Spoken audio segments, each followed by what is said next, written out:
Spags, it's Friday, and you told me you want to get political today. Well, it's election day coming up, and Peter already had a screenshot of himself dressed like Uncle Sam. So I thought, why not pair the two together? So today, we're going to do some fantasy football attack ads. Who will we come after in this one? You're going to find out in a little bit. It's also time for NFL Week 9 ride or die picks. Pete and I have been crushing it on the year. Who won last week? We'll tell you that as well. And of course, Underdog Battle Royale season is upon us. What will we draft on there? We're going to do that right as well after this intro.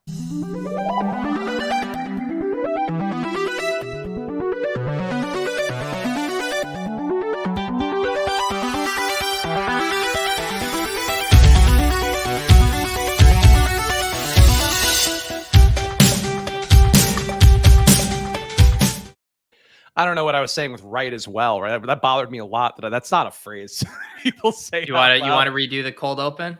No. I think we got to make advantage of the time that we have here. We got to take advantage. We got Frankie who's doing the elliptical, so he's hoping that run will last the entire show. Hoping you have a hard out. So now you're tied to people's actual fitness. No, yeah, Splash Play Cardio Club. Frankie, I'm actually going to call out sick to Sirius XM here, and I say we do a 3-hour marathon stream, and you're stuck on the elliptical all day. Frankie just sweating toasted ravioli out on the elliptical because of Pete canceling the show. But we appreciate all of you guys hanging out. Shout out to the chat. Shout out to our accountant, Willis, Iceman LB. Shout out to everybody here. Communities in the house with Beachhead. Ivan, we appreciate all of you hanging out here, guys. But we'd appreciate you even more if you subscribe to the channel, if you hit the like button down below. If you leave a comment after the fact, you will get a reply from either me or Pete. Who knows, from the Splash Play handle coming over the weekend, but somebody will reply to your comment. So please hit the like button, leave a comment down below, and subscribe. We did get past 1,300 subs on here. So any minute now, we're going to be right up there with the luminaries of YouTube if you just hit that subscribe button. So please do that right now. But Pete, how are you doing? I feel like I haven't had as much time to hear about your life. I feel like you're now really in the home stretch of your baby situation. You're doing shows. You're not binking GPPs. What do you have going on right now that you want to talk about? I thought about polling a Spags on Twitter last night during Showdown because I had one moment. I actually did post it in one of the Deposit Kingdom channels. But at one point I had only $170 in Showdown last night, and my winnings were 40,000. I was top 5 in both of the or in the big $3.20 max there. And I actually thought I was going to have a fun sweat because I had 25% of Quentin Tarantino, the 4th-string tight end for the Texans that we started calling the director in the Discord. Might be the best name I've ever heard. But yeah, and then Dallas Goedert went and ruined everything. Once he became the optimal captain and it wasn't a Texan, then I was toast. But had a fun little sweat last night. Anytime, as you know, where you kind of go against the projected game script that everyone thinks is going to happen, and if you build a bunch around that, it ends up being a relatively fun evening.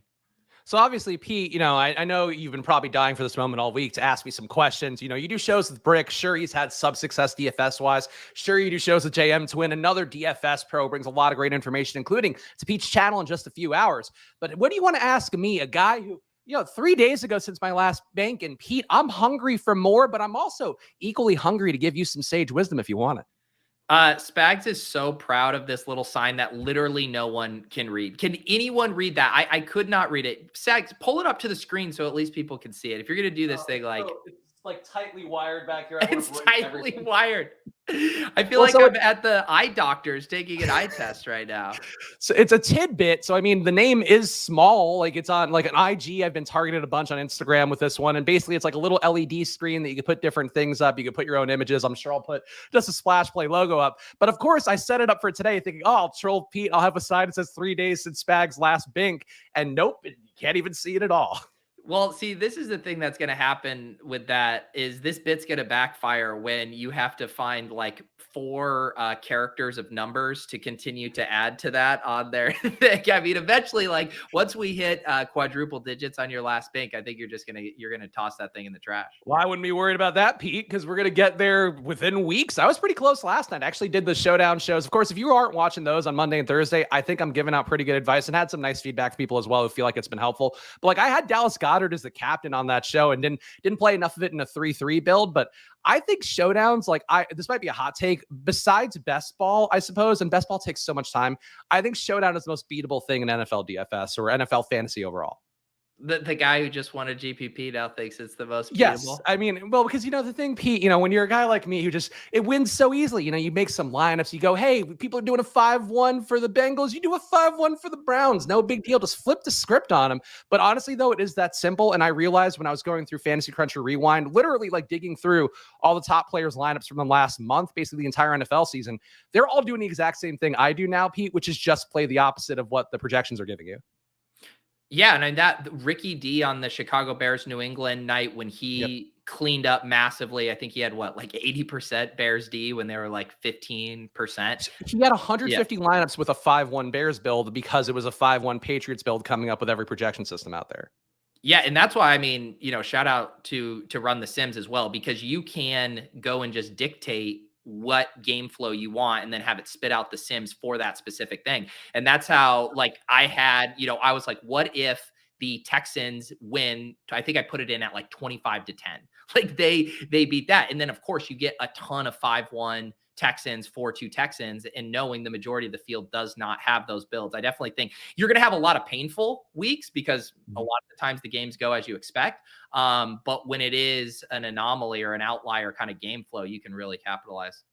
Yeah, and I think for me, again, I'll do the whole process on Mondays and Thursdays on here, 2 p.m. if you want to go check that out. And please do, because obviously, this show with me and Pete, I know is the one that brings people to the channel, but trying to do more to keep the channel alive during the other days of the week. And that's something where I think I actually can add some value.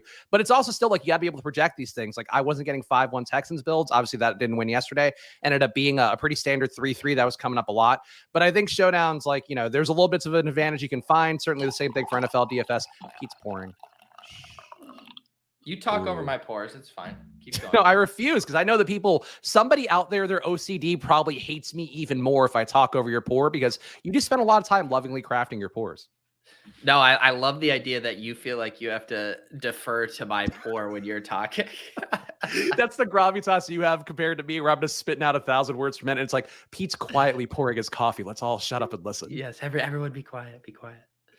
Here we go. So we got some fun comments here. Mike saying that I'm like the younger brother who has a successful event happen, and Pete's the older brother who's like, yeah, good job, bro. Let's talk in week 17. Do you feel like you're ready for week 17? I know, Pete, obviously you can't talk about best ball legally. The police will come for you. But do you feel like you got some stuff coming that's been pieced together in your mind? It's going to help you make a leap here in the next 9 weeks? Yeah, I did break. I looked at my best team on Underdog. Because I famously don't sweat, but everyone was doing like, what's your highest score or whatever. So I did go and look and see what my best team was. And it's a fucking sick team. So I do have a few little sweats here starting to percolate. I also had a decent amount of DeAndre Hopkins and, not getting any points from him early on. So I'm excited to see him kind of pull up some of my teams. So yeah, playing the long game with the best ball stuff, and definitely excited to see what teams you can sneak in. I had this thought the other day, and like, I get it. And I'm just guilty of it right now myself as well. Like, we all want to victory lap like our best teams, but what you should actually be excited about are your teams that are on the fringe that can sneak in, because those are the teams that aren't going to share the collective league winners that everyone else has. There's going to be, last year it was the Jonathan Taylor, the Mark Andrews, like every single team or most of them that advanced had those guys. But it's, if you can sneak in the team that doesn't have a lot of those league winners, that's when you really have a recipe to kind of thrust yourself to the top. So those are the ones I'd actually sweat. Go look at your third place teams. Those are the ones you want to sneak in there. The third place, I count those as not as part of like my advance rate. Like I do track those separate, not track them, but I just kind of go through and count every week and see where it is after the updates. And like third place teams are the ones I'm the most excited about, because like it does feel like those are the ones that are built to come on a little bit later. Obviously, we've drafted 0 RB teams a lot on this stream. Pete, same thing in all the content he's done. And those are the teams that do bubble up late, where you get the advantages of injuries, of trades. This one has been so unpredictable, where, normally we would have advocated against drafting like Christian McCaffrey and Deonta Foreman. And that could be a pairing that actually wins a week 17 tournament for, obviously the final round of a best ball league. So we'll see how it goes here. But people are saying here, Nick saying all of Pete's friends are shipping and he's having a baby, the true Bink. So either way, you're covered, Pete. Yes, this baby can't come soon enough so I can stop doing GPP content. Have you picked a name yet? Has that been publicly announced?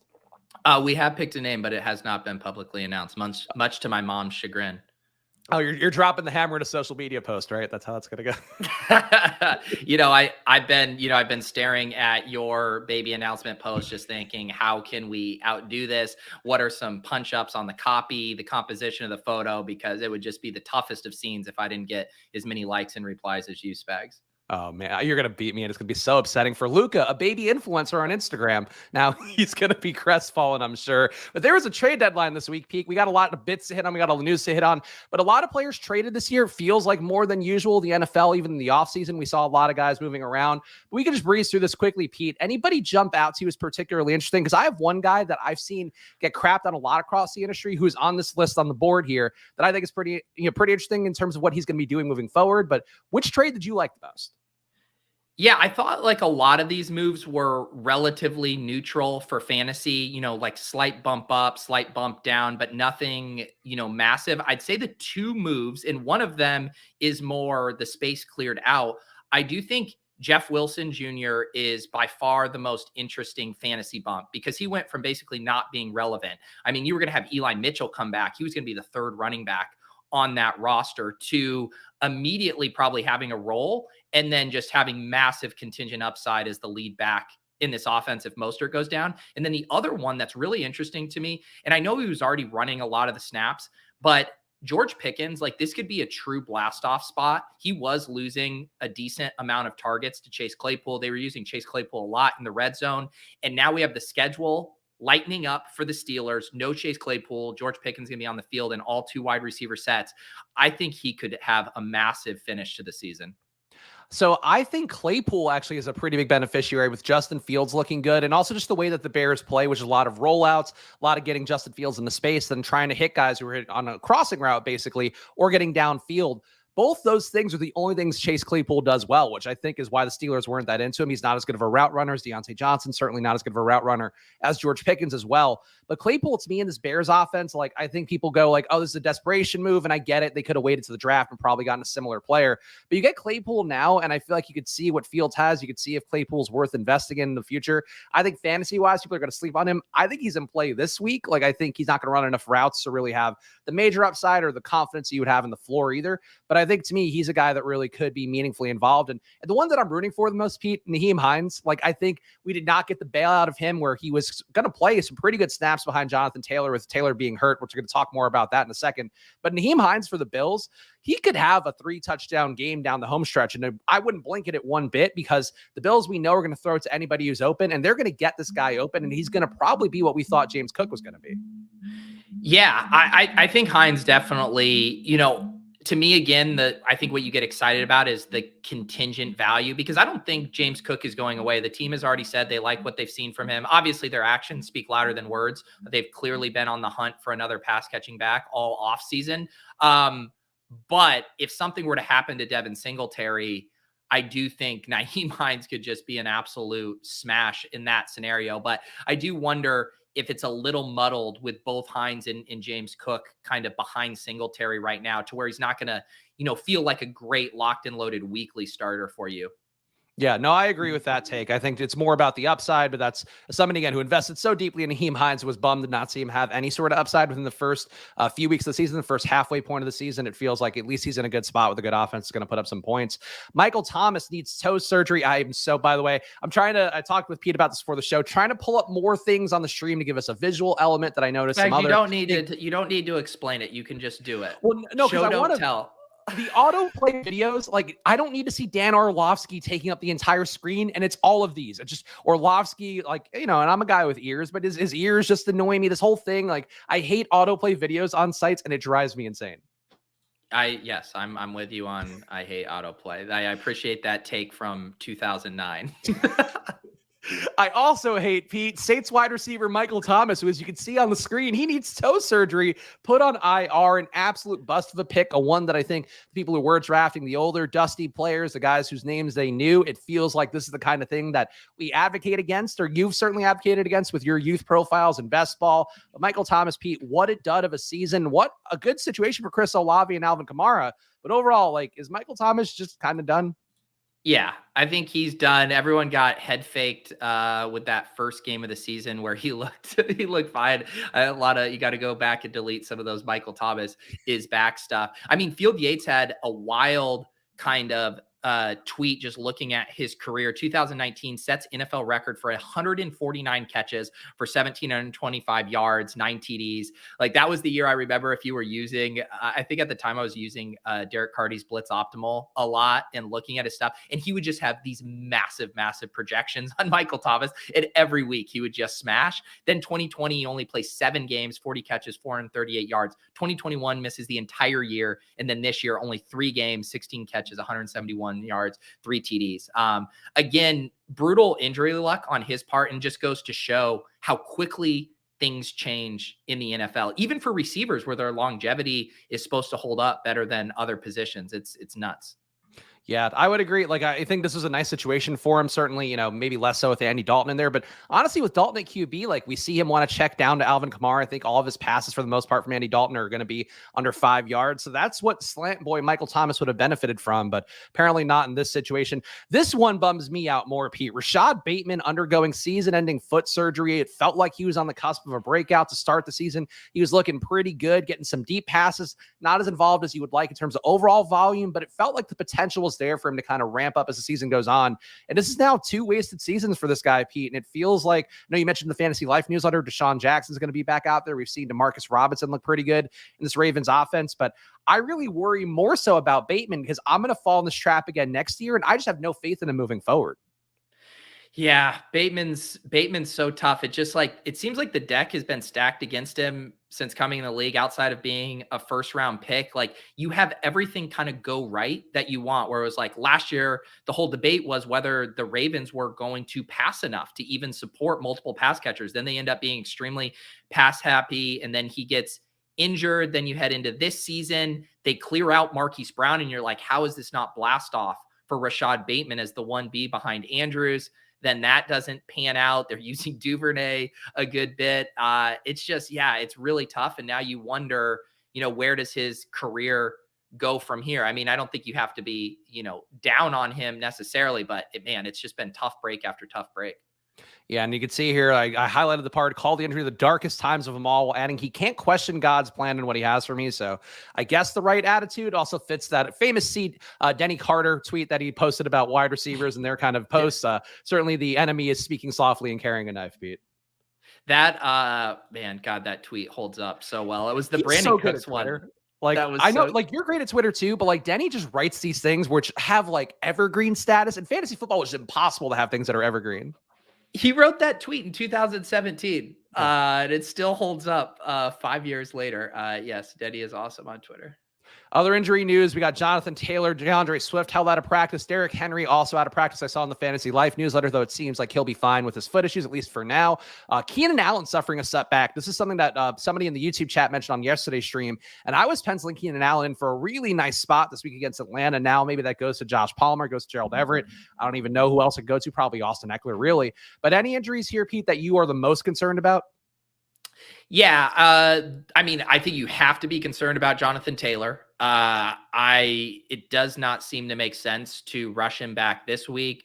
So yeah, that one I would be very concerned about. I'm concerned about DeAndre Swift for sure, especially after Dan Campbell's comments of how like you had the progression where he was not on the injury report last week, and then the team comes out and says we gave him too much work. He's not fully healthy. And it's like, well, what the hell? Why was he not at least limited in those practices? So yeah, I think you're definitely concerned about DeAndre Swift here. And then, Keenan Allen, once you suffer the setback coming out of the bye, those hamstring injuries continue to linger. This is going to be a weird spot for the Chargers because it's such a beatable matchup versus the Falcons, but you're going to be looking at Gerald Everett, Josh Palmer, DeAndre Carter, Donald Parham, some player named Michael Bandy. Like it's not a great situation for them. Michael Bandy very much looks like a Patriots like slot receiver guy, like small white dude who like maybe he gets there, like maybe he gets there DFS wise just because it is a great matchup as Pete mentioned against Atlanta, but definitely seems like a tough spot to really trust the Chargers this week. But Pete, it's political season, and we we try to avoid getting political on this show. Obviously, Pete and I have our beliefs. We sometimes let them slip out over the course of doing many hours of content. But Pete, I don't know if it's as bad for you in Massachusetts area, in the New England area, for your political attack ads as it is for us in Pennsylvania, where holy shit, dude, it's a battleground state. It's been a lot, but every sports game, there's at least 5 political attack ads, and they're like playing in the muck in a way that does not really fit with my usual football watching vibes.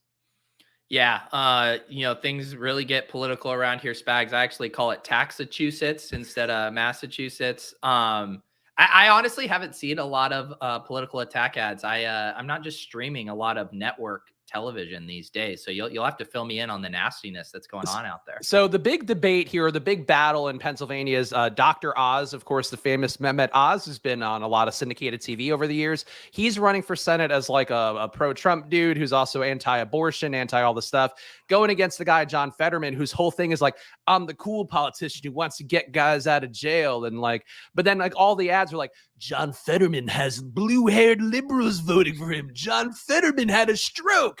And these are all things that actually, if you're in Pennsylvania, you know, John Fetterman was paid for by his parents till he was 49 years old.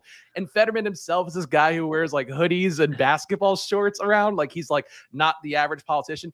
It's awful, Pete. And I say this again, me not really being political. I don't care about either side. I want abortions. Like go abortions. But I'm gonna run an attack ad on your showdown success. Chris Spags had 10 dupes and is trying to spin it as a winning optimal lineup. Wow. Pete Overzet hasn't won a tournament in 3 years, but he posts thumbnails that say bink. It's been 4 days since Chris Spags' last bink, but you'd need a pair of binoculars to know it. Well, Pete, I was going to give you the floor here to give our first political attack ad to sum it up, but I just want you to, here we go. Chip knows Fetterman bought his house for $1, just a great FAAB bid. So that's a good deal if you're getting a house for $1.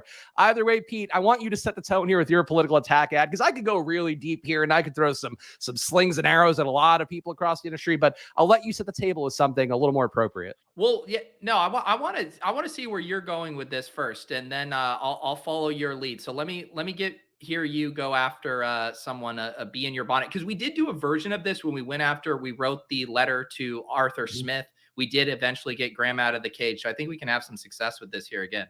So actually, I did have Arthur Smith on my list, but now that you mentioned that, I don't want to do it again. No, you can. I mean, he's still massively frustrating. All right, so should I go for I'll go for the big screen for this one. Hold on. Okay, so Arthur Smith claims to love tight ends. He used to be a tight ends coach. In fact, he built his career off of tight ends. Yet here we are. Kyle Pitts, a handsome young man, can't find the eyes of one Arthur Smith. Arthur Smith, can you trust him in the ballots this November? Let's find out. I kind of ran out of steam, Pete. I feel very vulnerable going first. I want you to go now. Well, you actually wrote yours. I didn't even. You told me this. That was improv. Okay, that was improv. Yeah. All right. That's, you can tell by me completely fucking shit in the bed at the end. All right. Let me try to improv. Okay, send me full screen, Spags. Okay. Oh, I don't know how to do this. Wait, here we go. Oh, here we go. Oh, now I'm gone. All right. Zach Wilson says he wants to be the QB of this nation, but does he really? Because all I see is him taking long walks with MILFs around the country and not thinking about our youth, about Elijah Moore, about Garrett Wilson. This man has one thing on his mind, and it's not his receivers. It's MILFs. Vote for Joe Flacco in 2022. Restore the great state of New York football. I didn't know you were going to be a pro Joe Flacco ad. I mean, I guess like what if an attack ad on Zach Wilson, we got to have some kind of solution, right? I mean, that's in politics. You can't just slam it. You need to have an alternative for the people. Well, so Pete, here's what I'm going to start a beef here. And I admit, like I did lean in the beef, the quote unquote beef. It's really not a beef other than one, I guess, angsty DM that got sent our way. But I will say that, here, I guess I have to go full. Oh God, I hate going full screen. I feel so vulnerable going full screen. An angsty DM sent our way. The fantasy flock wants you to think that running backs are the solution. The fantasy flock wants you to draft Derrick Henry. They want you to draft Josh Jacobs. What they don't want you to do is win after week 9. Sure, they'll tout their success for the first 8 weeks of the season, but do they have enough wide receivers to get going? Michael Thomas isn't going to be out there, fantasy flock. Where's your 20K win, fantasy flock? You can't find it. Remember that when you go vote on Tuesday. Okay, I got another one. This message brought to you by Raheem Mostert. Have you actually looked at the voting track record of Jeff Wilson Jr.? This man has flip-flopped back and forth. He went from not being relevant to being thrust into fantasy relevant to not being relevant. And now he lands on the Miami Dolphins where he wants to convince you he's fantasy relevant again. Vote for someone who has a pristine track record like myself, Raheem Mostert. I understand this offense, and it is my time to lead. Don't vote for Jeff Wilson in 2022. This message is paid for by Jeff Wilson. Here we go. No, people are by Raheem Mostert. I think we've covered enough, Pete. And we tried the bit. It felt good. I just love political attack. It's like I feel like I could live my life talking like Pete Overzet loves doing podcasts, but does he show up to them on time? Every sentence could be like that. It would bring me such joy. Chris Spags thinks he builds an incredible YouTube set, but can you even fucking read what's behind him? Pete Overzet thinks he's really cool, but his vision is apparently terrible. He hides Pete Overzet's been suffering from 2100 vision since 2020. Chris Spags thinks he's a content creator, but can he keep water out of his basement? Because the track record says no. You're right. You know, I can't argue. Pete wins. He wins the election here. Guys, hit the like button if you can. You're not going to find this kind of content anywhere else for better or worse, but you will find this kind of content in a lot of places. It's underdog time, Pete. It's battle royale time. Battle royales are on the menu here. Of course, the Badge Bros, I'll give them the plug every time we do underdog content. I feel like this has become the default for across the industry because everybody likes these guys. And I saw Nez in the chat earlier, so shout out to him.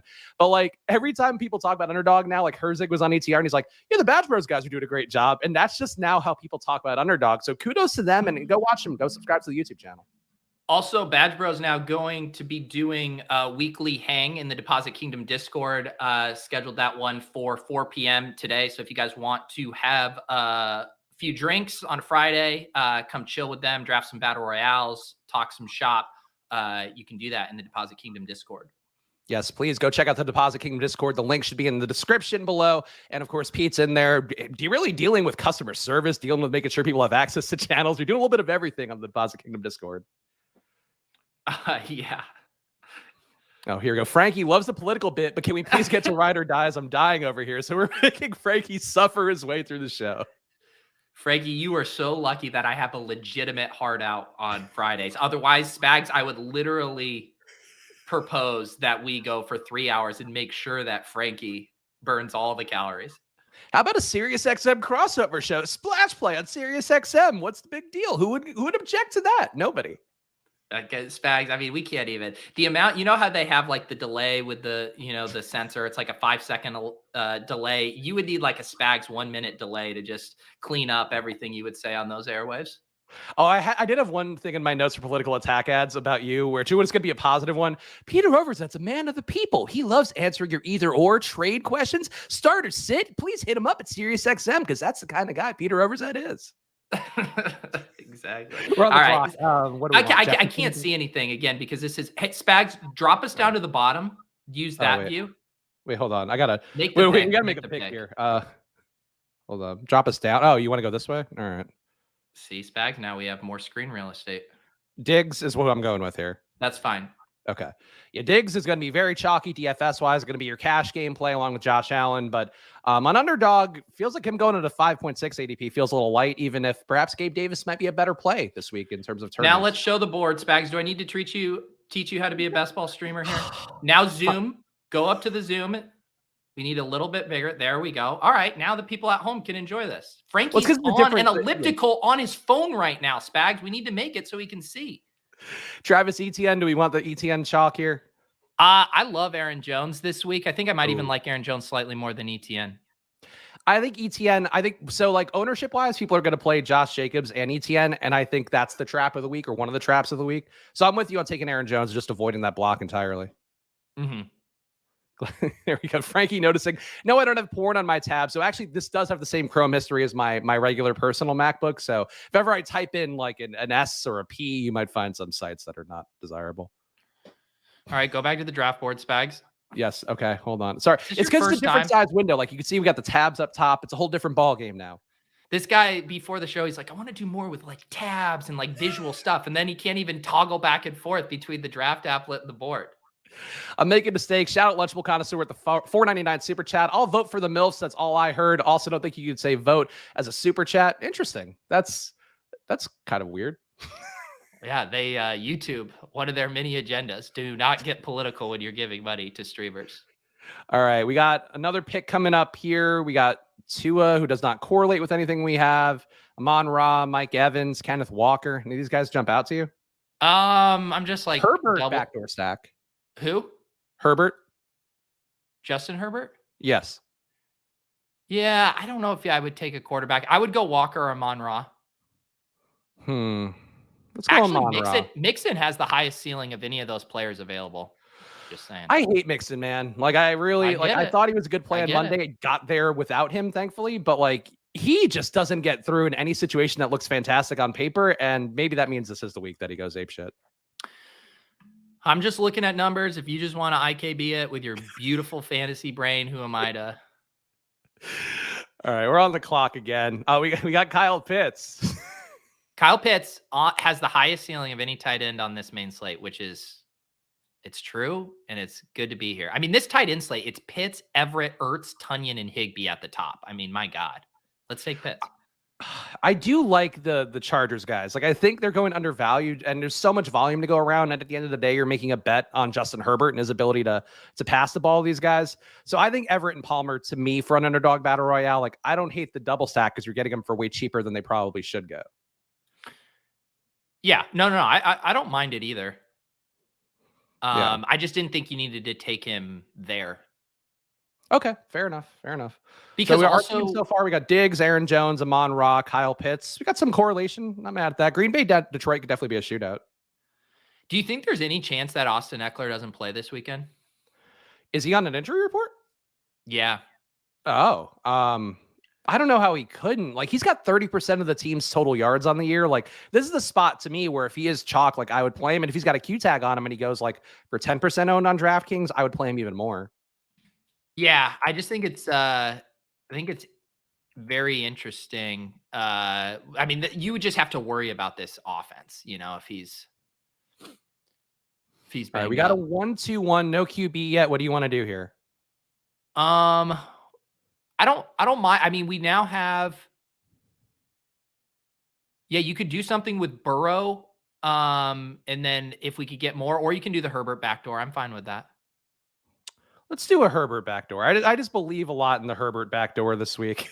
I want a piece of that Herbert backdoor, Pete. All right. So we have Herbert and Pitts in the same game, a Jones, Amon-Ra mini, a one-off Diggs. And so, I mean, if Herbert's getting there, we probably need two players, right? I mean, but are we going to be sacrificing too much? Well, we're only going to be able to get one here. Palmer already went. But then I think you got to take Everett. I think you have to double tight end it. I think he's gone too. Yeah. Jesus Christ. Why are we backdooring? Because we're going to take DeAndre Carter, who doesn't get drafted. God.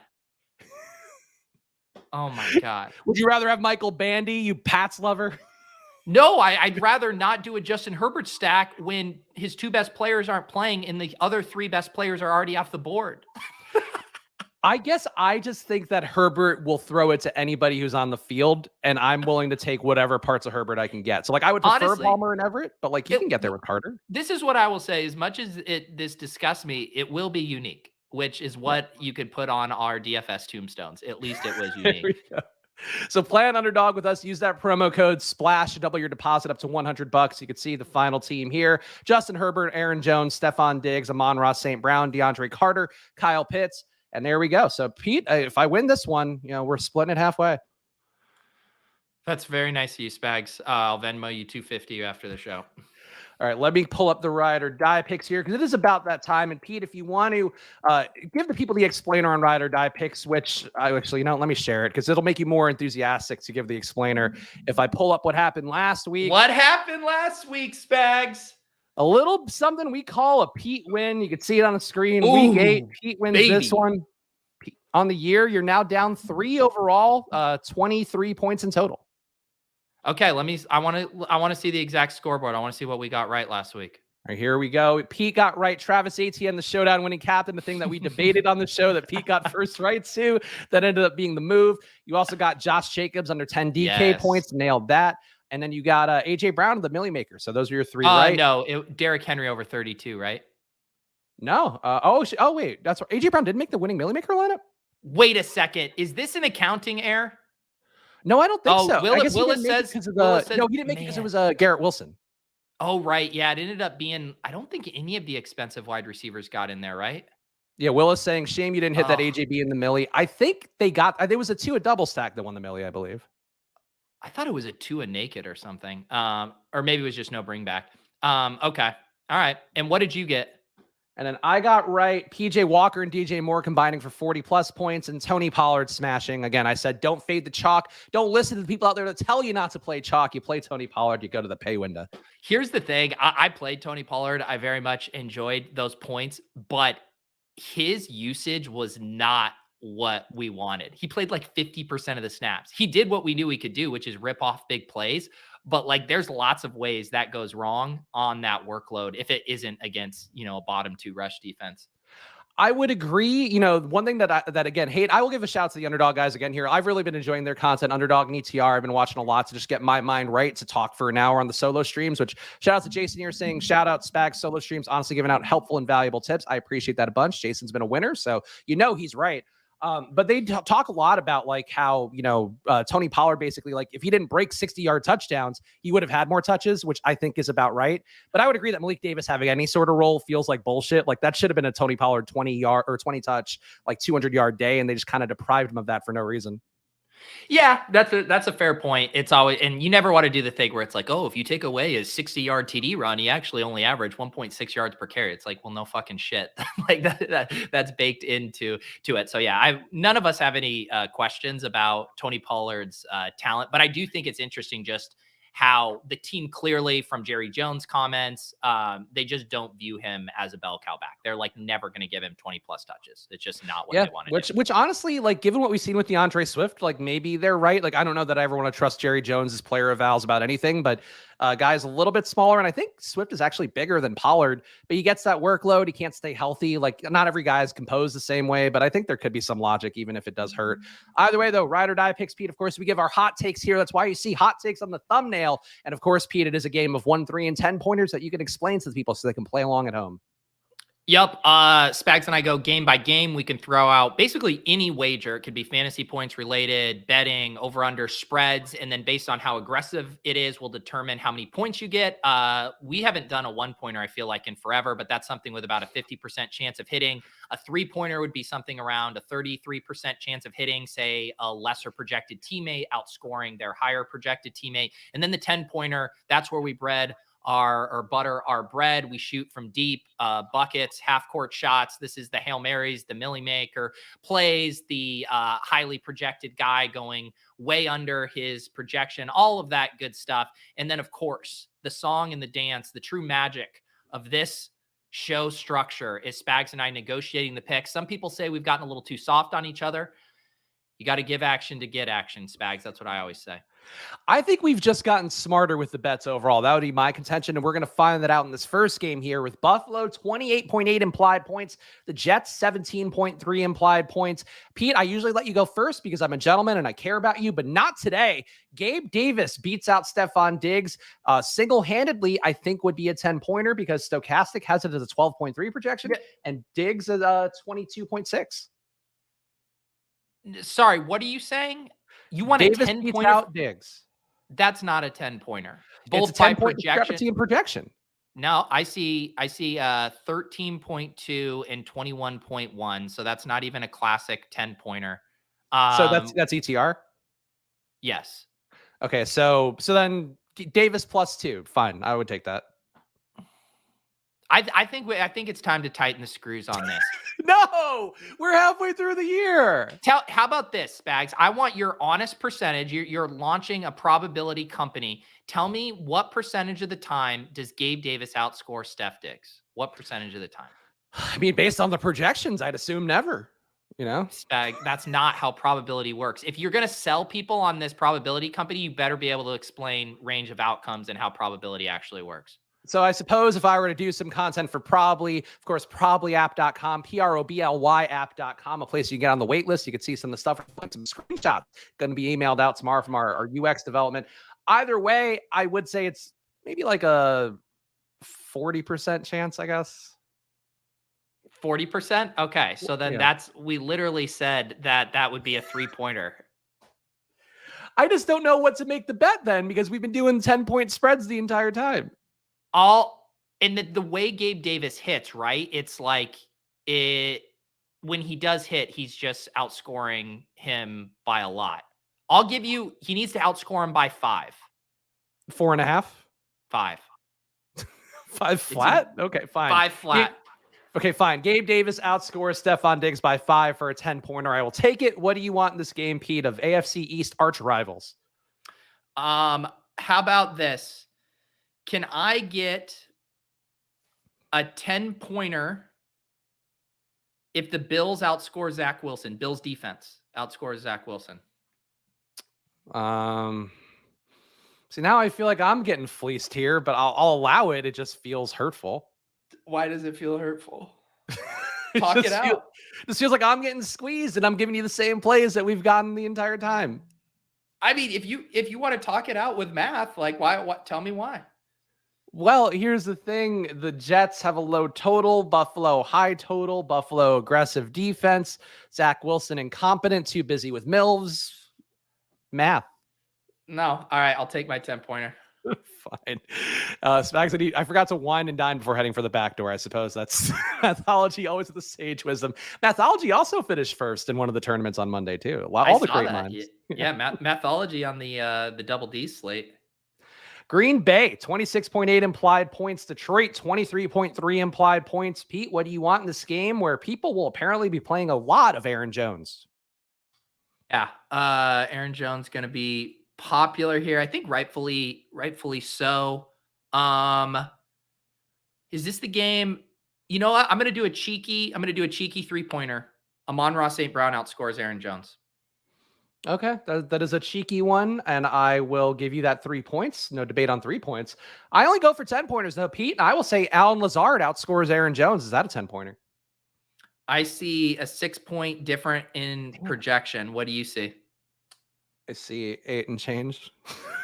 Are you, because there's one part about this game, Spags. It's like if you ask a police officer if he's a police officer, he needs to tell you. We're allowed to ask what you see on the projection. You can't lie on it. So tell me what your projection difference is. I have 6 on my Lazard and Aaron Jones. I see with the stochastic data, 20.5 for Aaron Jones and 12.2 for Allen Lazard. So 8.3 difference. All right. Outscores him. Lazard outscores Aaron Jones by 2. Okay. I accept that. Thank you. Thank you for not fleecing me on this one too. No, I mean, Spags, there's rules of the game here. They're unwritten rules, but we abide by them. Just have some decorum. But the Gabe Davis one got thrown out the window. Well, it wasn't, first of all. That was a unique situation. The chat is right. I'm getting pounded. It's fine. It's fine. I'm still going to win. Doesn't matter. I won enough this year. Pete can have this. Jesus Christ. This is the saddest side. This is like Michael Scott's world's best boss mug. I mean, my God. 24.5 implied points for the Raiders, 23 implied points for Jacksonville. Again, a quarter of the field projected to be on Josh Jacobs and Travis Etienne individually, which is a thing you should not do. Do not play them together. That is a bad correlation, even if it does pan out. Pete, what do you want, though? Everyone's given up on him. Everyone's written him off. No one's going to pay $8,100 for him. This is where Davante Adams pops up in the winning Millie Maker lineup as leverage on the Josh Jacobs chalk. Okay, what about either, because there are some questionable statuses in the air, Darren Waller or Foster Moreau outscores Davante Adams straight up?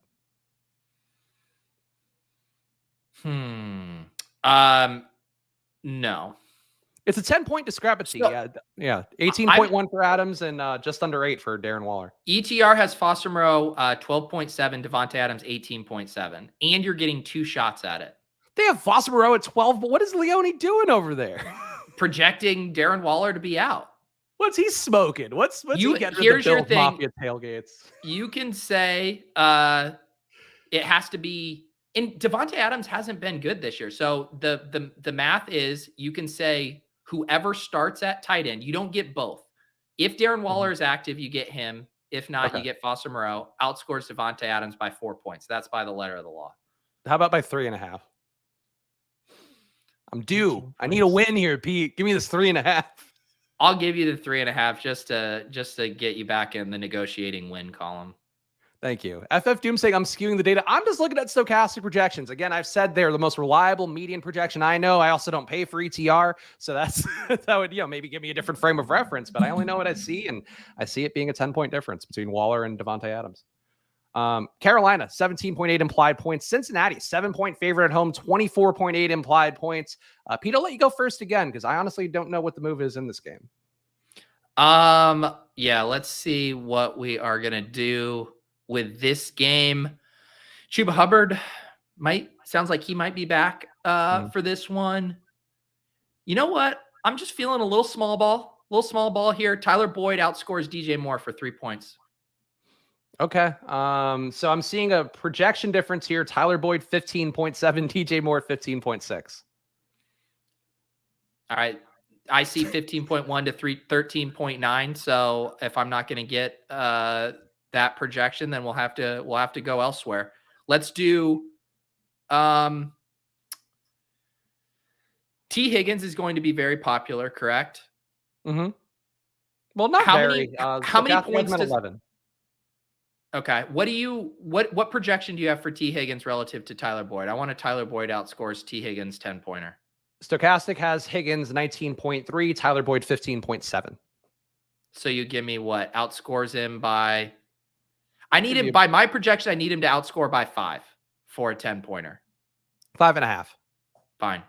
Okay, done. All right. I will go... I think people are going to be off DJ Moore, and I don't know that they should be in this matchup. DJ Moore, so I'm seeing him for a 15.6 projection. I think he scores 26 fantasy points. You're going over 26? Yes. Yeah, I'll allow that. Okay, good. I will gladly walk away with this. Mike's saying this game is going to be the end of a happy marriage. Mike has apparently not watched all the Ride or Dies, but this has actually gotten much less contentious and much more rewarding and fulfilling. Who said anything about happy around here? My God. Oh, Pete, we're having a baby.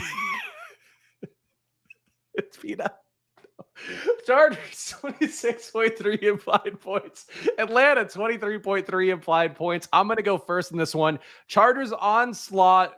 There's no point doing an onslaught in the Millie Maker, but 3 Chargers make the Millie Maker winning lineup. 3 Chargers make the winning Millie Maker lineup. I'll allow that.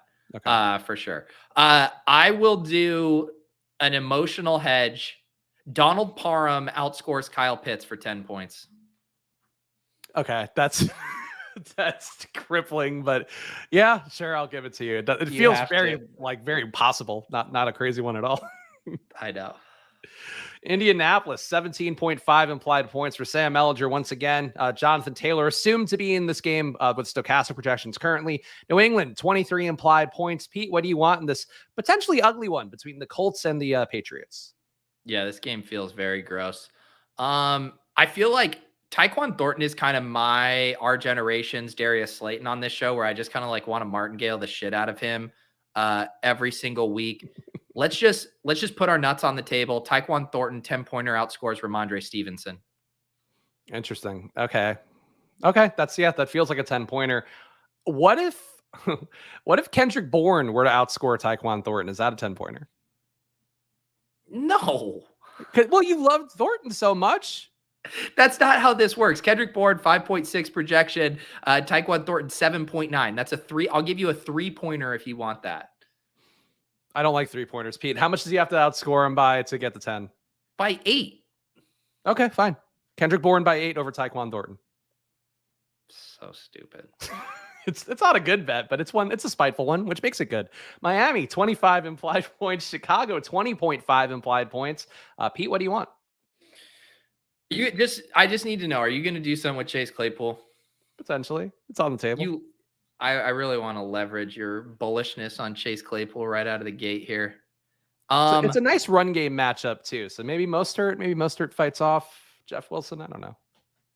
Let's see here. Can I get... All right. 10-pointer, Tyreek Hill scores 10 more points than both Darnell Mooney and Chase Claypool combined. So not only are you getting both players, but you're getting a 10-point spread. Okay. No, I think that's fair. I think because it's both guys, I'll give it to you. If it were just one of them, that wouldn't have been enough. Exactly.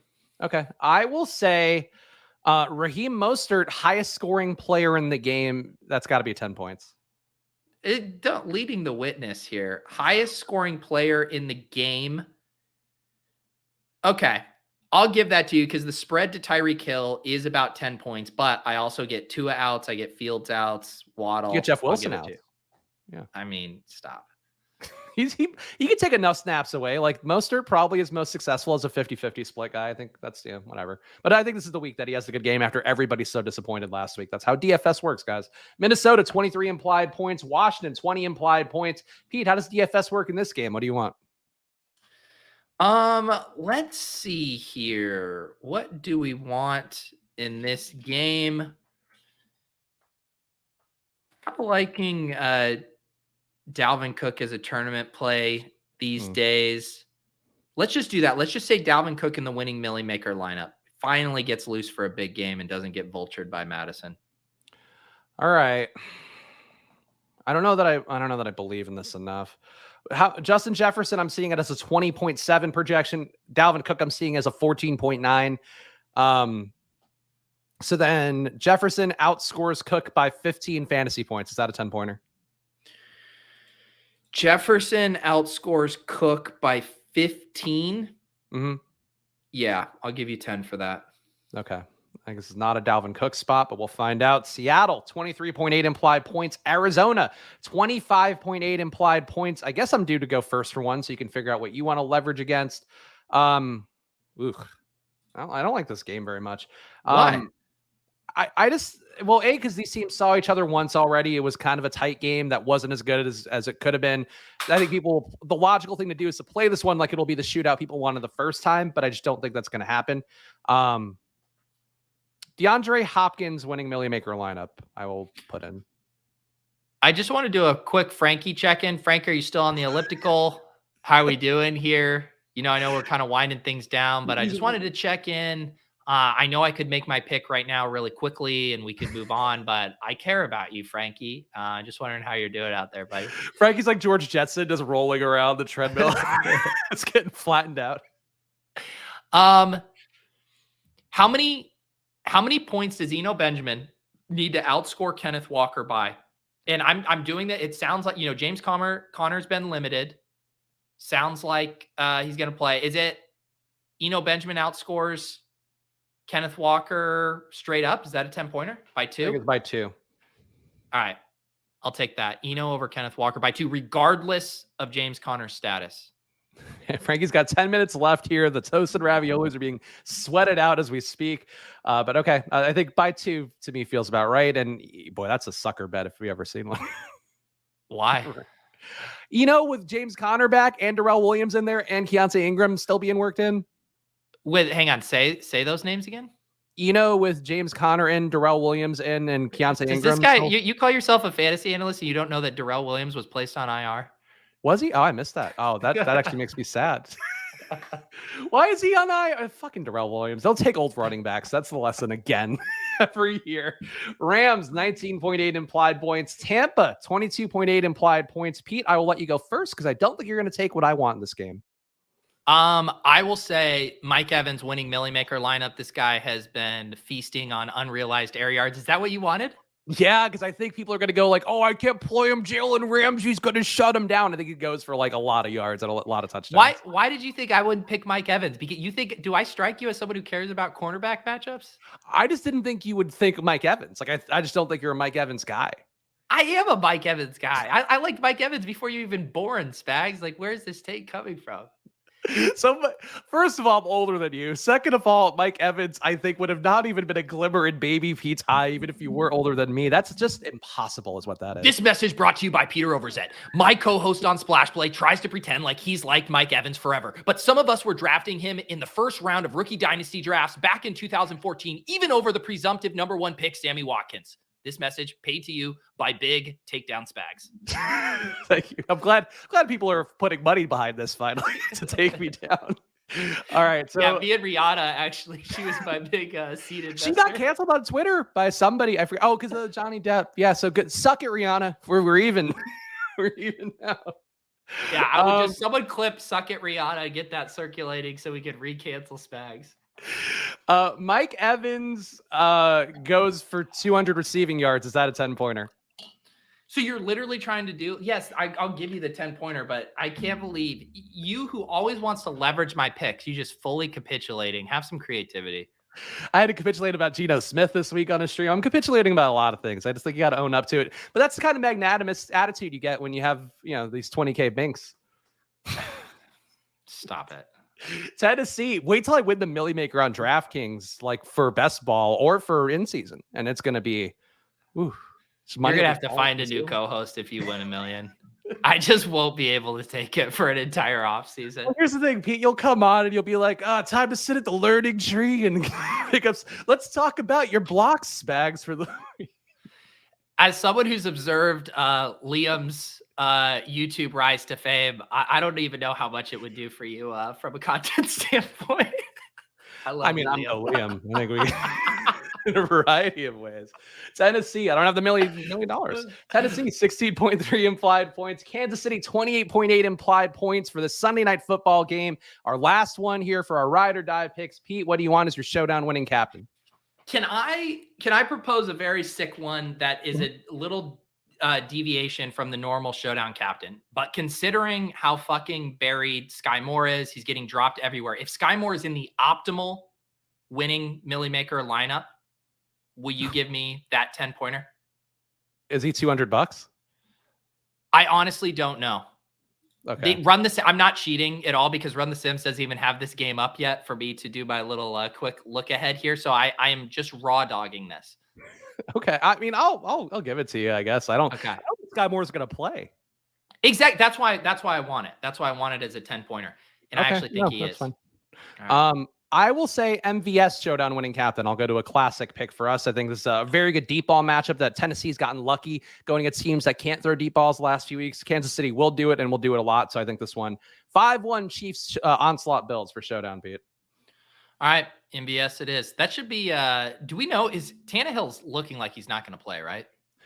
I would think with the total here, I mean, 16.3 is pretty low if you're expecting Tannehill to go. Yeah. So there it is. All right, guys. So make sure you're following at Chris Spags, follow at Pete Overzet, follow at Splash Play Pod to know whenever we go live. If you're just watching mine and Pete's shows, I don't feel any offense to that, but you should hang out with me Mondays and Thursdays to do the showdown shows. Wednesdays, we're doing NBA on here. The Splash Play channel is thriving, so subscribe, like, and comment down below. But Pete, you're heading over to SiriusXM right now. And sadly for Frankie, he can't keep doing cardio, but you're going to do a great show over there. So give the people all the plugs for what you got coming up. Frankie's so lucky that I need to go change my laundry before I start this 2-hour radio block. Otherwise, I would just vamp the shit out of this moment right now. Scott, he's get back on from the elliptical right now. Frankie, you better still be pumping those legs of yours, buddy. All right. If you're multitasking with this Sky hate, Sky's 400. Who would have known? Yep. What are my plugs? Yeah, just my usual Friday Sirius. Then we got JM to win at 2 p.m. talking through the Week 9 DFS slate, and then I'll be then I'm going to get a tetanus shot, a Tdap here. Oh yeah, you got to get that. Yeah, I got to get that for the baby, and then I'm gonna hop in the Deposit Kingdom Discord with the Badge Bros if anyone wants to hang out later this afternoon. Yeah, so go check out Pete's show with JM to win, another great show. Pete doing fantastic shows with all the DFS pros like me, like Brick, like JM to win. Guys who are out there. So go check that out later today. And then I'll be back on Monday, guys, to come out for that one. But good luck. Enjoy the weekend. We'll see you guys soon.